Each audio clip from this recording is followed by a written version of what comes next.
Mathematical modeling of RTD using data logger. So here the circuits are very simple. Here we have an RTD here, and we have a water bath.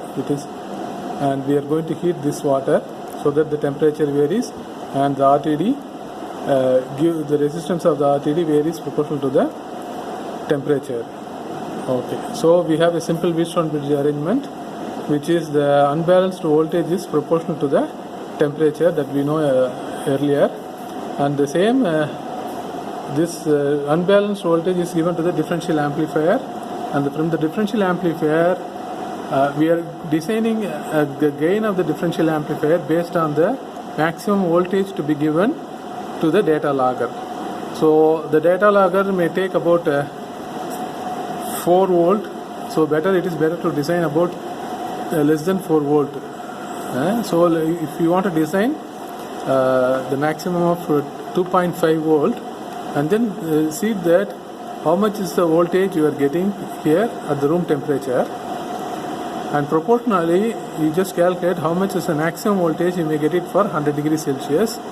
Accordingly, you can have the gain of this resistors, this op amp, this differential op amp, you can fix. So make the connections as per the circuit diagram, and the data logger is connected through this CRO cable. Actually, this is the data logger. So in this data logger we have got a 6 input mode. So the mode which is available in the middle is written as scope mode. This is where we have connected the cable. So this is the CRO probe cable, and that you can take and you can connect at the output of the differential amplifier. So differential amplifier output you should connect, and the black one is the ground. So this is a differential amplifier output, that's a red one. And then once you have connected this data logger, and the output of the data logger is simply connected to the USB cable, USB of the computer, you can simply make this connection. So now the data logger is interfaced with the computer. So whenever we are purchasing any hardware device which is interfaced with the PC, we will get a software also, because there should be an interface between this hardware and the software, this operating system. Therefore the manufacturer is manufacturing the device software on their own, and they provide us the software also. So once we install the software, so we have already installed the software in the Windows, and it is available here. Once you double click, it is the software is called as a Picolog, and we will be getting the screen like this. And actually once you have to go for a new settings. We should understand what are the settings are available here, and we have to make some settings based on our needs. So first one is a recording method. It's a real-time continuous signal. So you can see there are continuous signals, and there are options for single converter only. For example, ADC is there, so there you can have only one conversion. So now we are using a real-time continuous signal, action at the end of the run. So we have to stop after the end of the run. Okay, restart delay is 1 minute. It is given as 1 minute. Let us say we'll record in terms of the seconds, and the sampling is different. That is we will see in the next time. So here is the samples. So the samples can be done, for every second how many samples. So sampling interval is only 1 second. Actually earlier we have set it as a second instead of minute. So now we can set it as a second, and how many samples you wanted to for 1 second. For 1 second, 500 sample is 500 sample we have chosen, or we can say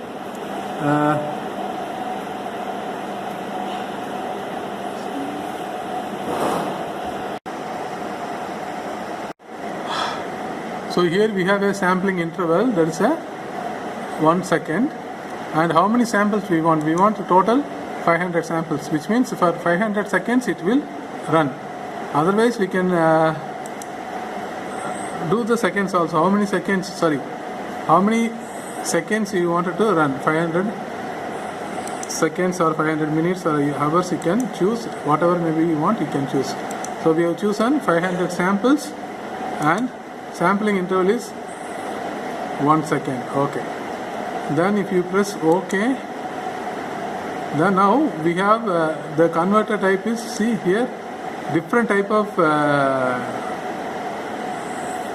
names are there. So Dr. DAC is a USB data logger, that's what we are using. Once we select that, the device is available here. Once we have connected, this is available in this screen. So then you press OK. Now we have to add which port of the data logger is connected. So we just click add. So name of the thing, we can give some name. So before that, I can see you choose which one we have given the input. So as I said, 6 inputs are there. We have connected oscilloscope. So the inputs are connected in oscilloscope. So we choose oscilloscope, and the name you can give any name. You can give any name here, and then the scaling is plus or minus 10 volt.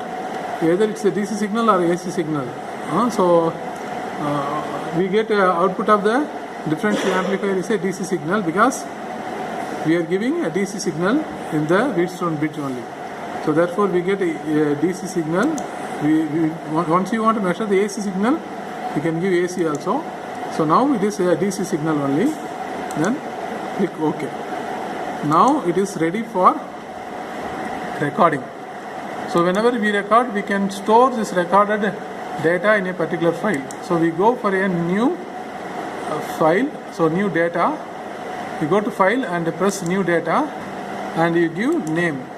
Which one you wanted to, in which name you wanted to store the data. Let us say Raja is the name which I have given. I simply press OK. So now you can see this is the oscilloscope. So that is the name we have given inside the oscilloscope, and this is a present reading. It shows the reading, but once it is started recording, it will record the reading. Otherwise it will simply show the reading, that's all. So now you can see the samples are increasing. 1, 2, 3, 4. It is started recording. So now the temperature is the PT100 is placed at the room temperature. So the output voltage is also available here. It is about 2.0 volt. Here also you can see in the system it is approximately 2.0 volt. Both voltages are almost the same. Okay. So now if I am pressing here, so the body temperature may be measured. It's slightly increasing. 2.05, 6, 7,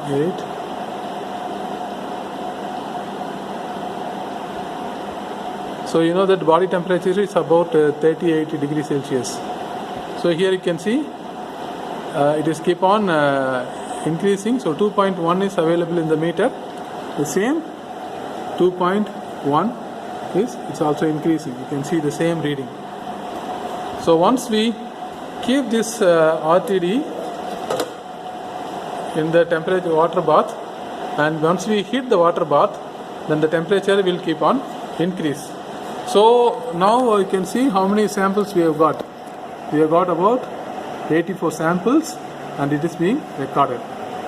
So after you have taken the reading from 0 to 100 degrees Celsius, you can stop recording. So at 100 degrees Celsius, once we have designed the output voltage, we have designed is about for 100 degrees Celsius, we have designed 3 volt. So therefore maximum of 3 volt is available here, and we can see all the stored data in a separate file. You can see this is the stop recording. You click stop recording, then the recording is stopped. Now we can view the spreadsheet. See, view the spreadsheet. So for that view option is there. For view, go to view and click spreadsheet. So this is the data which we have stored. You can see the data keep on increasing. So 38 samples are stored. So this button is for select. I have selected the data, and here is a button for copy to clipboard. You just click it and go to Excel. Go to Excel